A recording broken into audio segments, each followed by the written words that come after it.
This is a true story. It happened to a friend of mine. His name's Norman, but he called himself Slick. But he wasn't really. You see, Slick is the wussiest wuss in the freshman class at Hardy U. But almost from birth, Slick was brainwashed with spring break movies, having watched Animal House 72 times. So when Slick graduated from high school, Party Hardy was all he wanted. He joined the fraternity with the wildest rep, BGX, Beta Gimme Chicks.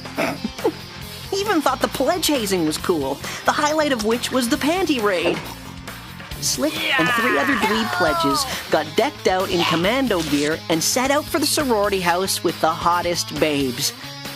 The 4 salivating incompetents scaled the ivy-covered walls, and there was a gaggle of sisters in one room doing toenails and hairdos. The pledges gaped through the window. Wow! Girls in pajamas! Slick spotted an empty room.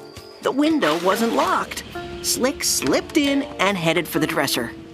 But then he heard, "Gotta get some sleep before that psych quiz." And Slick dove under the bed, just as Jody came into her room. Slick didn't move.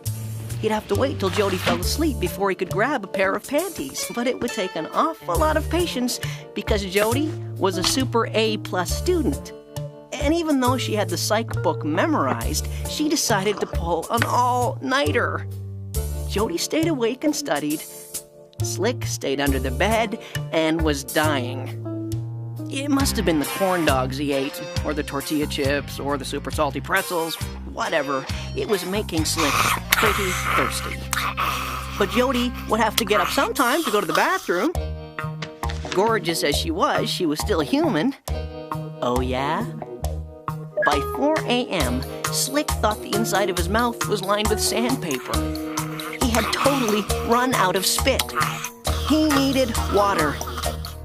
He'd have to roll out and surrender. His dream lost for the need of a bit of water. How tragic. Fortunately, Slick was not as nerdy as he looked. Nobody could be that nerdy.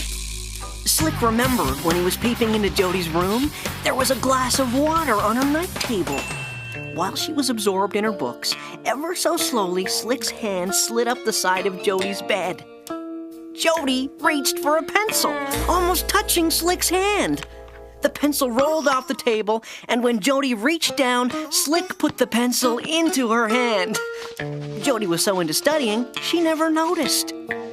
So Slick made another try for the water. And he got it! Slow and easy. He took the glass down and had himself one big gulp. It's times like this that one tells God he will never participate in a panty raid. Unless, of course, he gets away with this one. By morning, Slick was still under the bed, and Jody was still memorizing every word of every psych book ever written. Finally, Jody packed it in. She swung her feet over the side of the bed and she screamed. The other girls rushed in. "My contacts," Jody said. "I put them in this glass of cleansing fluid on the night table and they're gone." This is a true story. Oh yeah, happened to a friend of mine, Norman. And since that all-nighter, he can really watch his diet, since his stomach is now wearing contacts.